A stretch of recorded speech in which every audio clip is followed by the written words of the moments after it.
ഈ ഓപ്പറേഷൻ സിന്ദൂറുമായൊക്കെ ബന്ധപ്പെട്ട് പോയ സംഘത്തിന്റെ നേതൃത്വം വഹിച്ചിരുന്ന ശശി തരൂരാണ്. അങ്ങനെയെങ്കിൽ തരൂര് തിരിച്ചു വന്നാൽ എങ്ങനെയാണ് കോൺഗ്രസ് പ്രതികരിക്കുക എന്നുള്ളത് ഒരു മൊത്തത്തിൽ എല്ലാവരും വാച്ച് ചെയ്തിരുന്ന ഒരു സംഭവം തന്നെയാണ്. ഇപ്പോൾ കോൺഗ്രസ് നേതൃത്വം പറയുന്നത് തരൂരിനെ കൂടുതൽ പ്രകോപിപ്പിക്കുകയൊന്നും വേണ്ട എന്നുള്ളൊരു ഒരു ഒരു എന്താ പറയുക തണുപ്പം മട്ടാണ് ഇപ്പോൾ കോൺഗ്രസ് തീരുമാനിച്ചിരിക്കുന്നത്. തരൂർ എവിടെ തിരിച്ചു വരുമെന്ന്? രാജ്യത്ത് തിരിച്ചു വന്നു. അതെ, മോദി അദ്ദേഹത്തെ ആശ്ലേഷിച്ചു. കോൺഗ്രസിലേക്ക് തിരിച്ചു വരുക.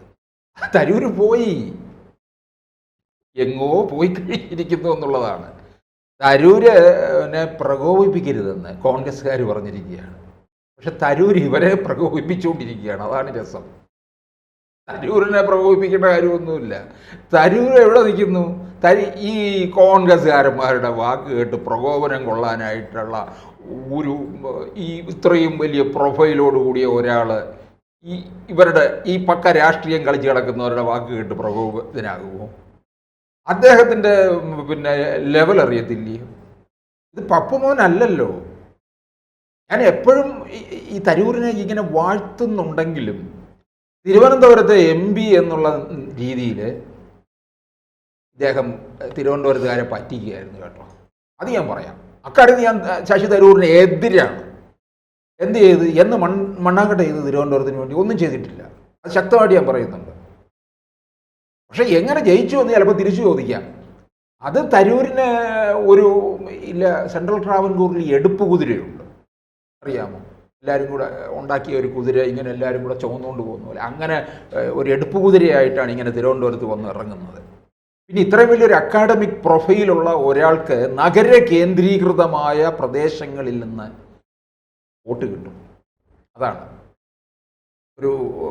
പരിഷ്കൃത സമൂഹത്തിൻ്റെ വലിയൊരു ഒരു പിന്തുണയുണ്ട്.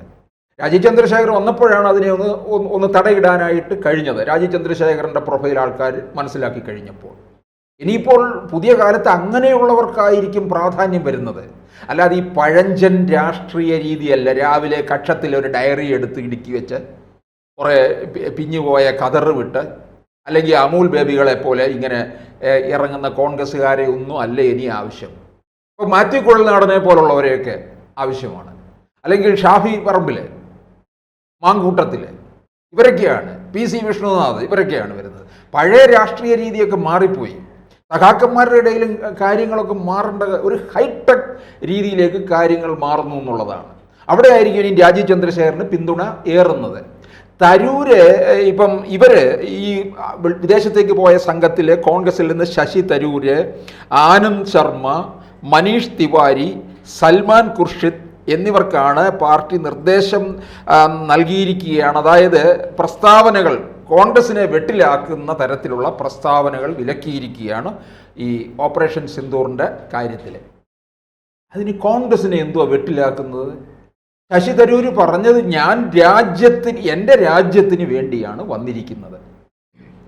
പാകിസ്ഥാൻ ഭീകരാക്രമണത്തെ നടത്തിയ ഭീകരാക്രമണത്തിനെതിരെ ഞങ്ങൾ 15 ദിവസം കഴിഞ്ഞപ്പോൾ കൃത്യമായ മറുപടി കൊടുത്തു. പാകിസ്ഥാൻ ഭീകരതയുടെ ഉറവിടമാണ്. ഇത് ലോകത്ത് വിളിച്ചു പറയുന്നത് എന്തുകൊണ്ടാണ് തരൂര് വിളിച്ചു പറഞ്ഞത്? തരൂര് രാജ്യസ്നേഹിയാണ്. തരൂർ അവിടെ ചെന്നപ്പോൾ തന്നെ ആദ്യം പറഞ്ഞത്, ഞാൻ ഇന്ത്യയിൽ ഭരിക്കുന്ന കക്ഷിയിൽ നിന്നുള്ളതല്ല, പ്രതിപക്ഷ നിരയിൽ നിന്നാണ്. പക്ഷെ ഞാൻ ഇവിടെ വന്നിരിക്കുന്നത് ഇപ്പോൾ രാജ്യത്തിന് വേണ്ടിയാണ്.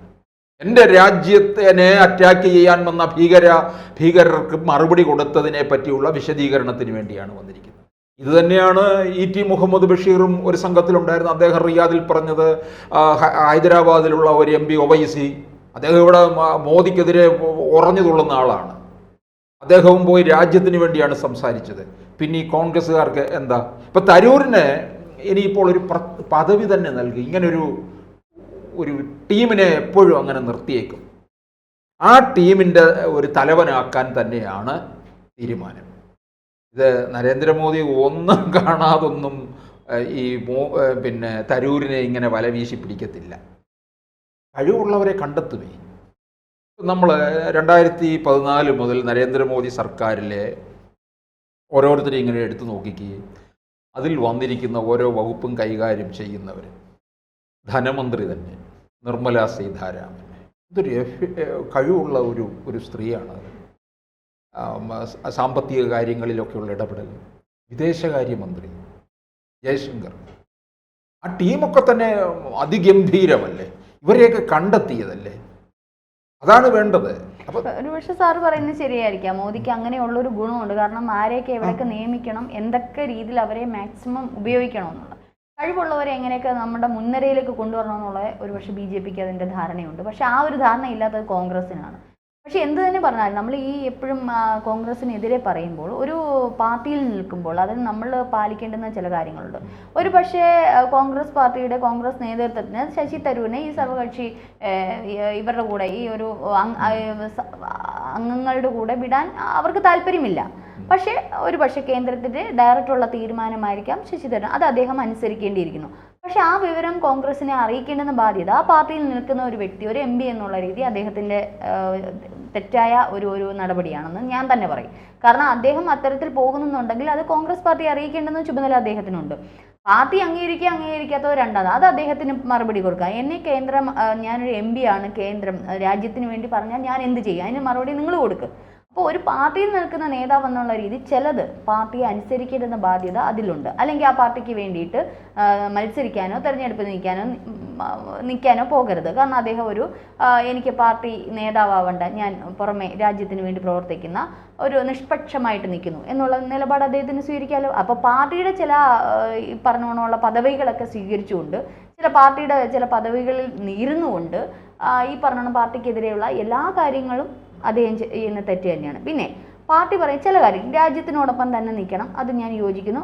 അദ്ദേഹം ചില പ്രസ്താവനകൾ നടത്തി, ഓക്കെ, അതിനോട് ഞാൻ യോജിക്കും. പക്ഷേ എല്ലാ പ്രസ്താവനകളും ഈ പറഞ്ഞോണം മോദിക്ക് അനുകൂലമായിട്ടുള്ള പ്രസ്താവനയാവരുത്. കാരണം അവിടെ ഒരു പ്രതിപക്ഷം വേണം. അവരുടെ ചില ചിന്തകൾ അല്ലെങ്കിൽ അവർ ചോദിക്കുന്ന ചില കാര്യങ്ങൾ പറയേണ്ടുന്ന ബാധ്യത അത് BJP ഭരിക്കുന്ന ഗവൺമെൻറ്റിന് ഉള്ളതാണ്.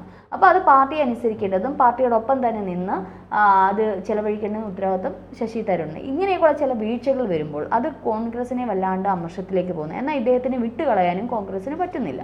അപ്പോൾ നമ്മളെപ്പോഴും ശശി തരൂരിനെ അല്ലെങ്കിൽ നമ്മൾ അക്സെപ്റ്റ് ചെയ്ത് പറയുമ്പോഴും അദ്ദേഹം പാർട്ടിയോട് എന്ത് കാണിക്കുന്നു എന്നുള്ളതാണ് പാർട്ടി നോക്കുന്നത്. രാജ്യത്തിനോടൊക്കെ അദ്ദേഹം കാണിച്ചോട്ടെ, അത് എല്ലാവരും രാജ്യസ്നേഹികളാണ്. കോൺഗ്രസ്സുകാരും രാജ്യസ്നേഹികളാണ്, CPM രാജ്യസ്നേഹികളാണ്. പക്ഷെ ഒരു പാർട്ടിയിൽ പ്രവർത്തിക്കുമ്പോൾ പാലിക്കേണ്ടുന്ന ചില മാന്യതകളില്ലേ? അല്ല, തരൂര് ശൈലജ ടീച്ചറല്ല. പണ്ട് ശൈലജ ടീച്ചറിന് ഒരു അവാർഡ് കിട്ടി, മാക്സസ് അവാർഡ്. CPMകാർ വിട്ടില്ല. തരൂരതല്ല. തരൂരിനെ ഉൾക്കൊള്ളാൻ കോൺഗ്രസ് പാർട്ടിക്ക് കഴിയത്തില്ല. കോൺഗ്രസ് പാർട്ടിക്ക് തരൂരിനെയും തിരിച്ചും എനിക്ക് തോന്നുന്നു ഒരു പാർട്ടിക്കും ഉൾക്കൊള്ളാൻ കഴിയാത്ത ഒരാളായിട്ട് തരൂർ അങ്ങ് മാറും. തരൂരിൻ്റെ ലെവൽ വേറൊന്നാണല്ലോ.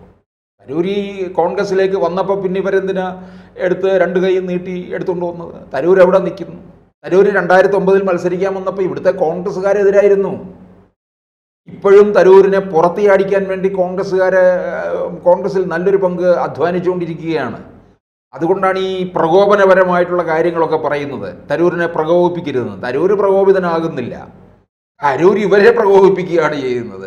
കാരണം ഇത്തരത്തിൽ മോദിയെ പ്രശംസിക്കുന്നു, മോദി ചെയ്ത കാര്യങ്ങൾ ഇതാണ്, നല്ലതാണ്, പിണറായി വിജയനെ പ്രശംസിക്കുന്നു. ഇവരെ വെട്ടിലാക്കുകയല്ലേ, കോൺഗ്രസിനകത്ത് നിൽക്കുകയും ചെയ്യുന്നുണ്ട്. അപ്പം ഈ തരൂരിനെ ഇതൊക്കെ ഇവർക്ക് അറിയാമായിരുന്നു. അതുകൊണ്ടാണ് പണ്ട് കോൺഗ്രസ് അധ്യക്ഷ സ്ഥാനത്തേക്ക് പോലും തരൂരിനെ കൊണ്ടിരുത്താത്തത്. അല്ല, ഇങ്ങനെയുള്ള ഒരു വ്യക്തി ഒരു പാർട്ടിയുടെ അധ്യക്ഷ സ്ഥാനത്തേക്ക് കൊണ്ടുവരും. തെറ്റുകളും കുറ്റങ്ങളും ഒക്കെ എല്ലാ പാർട്ടിയിലും കാണും. ഇപ്പൊ BJPയിലില്ലേ. പക്ഷെ അവരൊരു ഏകീകൃതമായിട്ട് എടുക്കുന്ന തീരുമാനങ്ങളുണ്ട്. അതായിരിക്കണം പാർട്ടി എന്ന് പറയുന്നത്. അല്ലാതെ തരൂരിന്റെ ചില ചിന്തകൾ, വിഭിന്നമായിട്ടുള്ള അഭിപ്രായങ്ങൾ പാർട്ടിയെ വല്ലാണ്ട് ബാധിക്കും. കോൺഗ്രസിന് ധൈര്യമുണ്ടെങ്കിൽ തരൂരിനെ പുറത്താക്കണം. തീർച്ചയായിട്ടും അവർ പുറത്താക്കേണ്ടുന്ന സാഹചര്യം ഉണ്ടെങ്കിൽ അവർ പുറത്താക്കുക തന്നെ ചെയ്തില്ലേ? തീർച്ചയായിട്ടും.